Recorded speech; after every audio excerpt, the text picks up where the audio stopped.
Good morning. Today's devotion comes from 2 Samuel 16.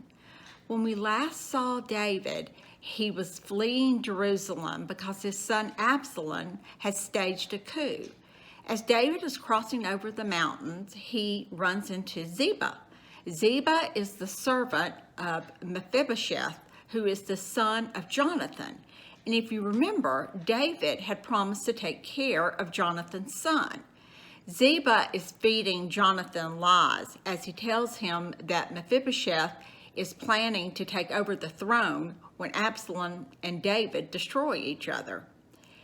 In return, David is so disheartened by this news, he bestows the blessings due Mephibosheth onto Ziba. Next, David and his men encounter a very irate Benjaminite who believes that David has stole the throne from Saul and from the royal line in Benjamin.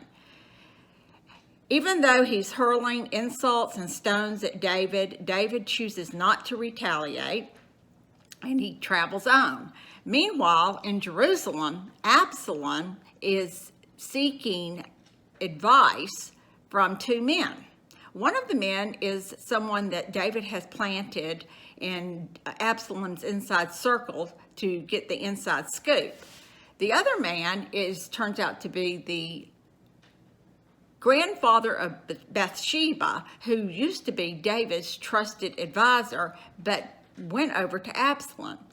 Now this man has got a very bitter heart for what had happened to his granddaughter.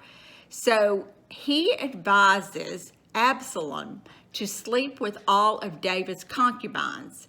And that is the same thing as just taking over the throne, essentially, because if he does this, there's really no way that Absalom and David can reconcile. So when I read a chapter in the Bible, and it's especially about a personality in the Bible, I try to think of how I can apply it to my life.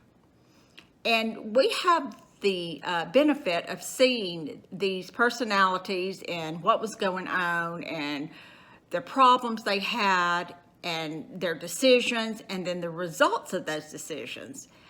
And in this chapter, I felt like I saw a positive and a negative.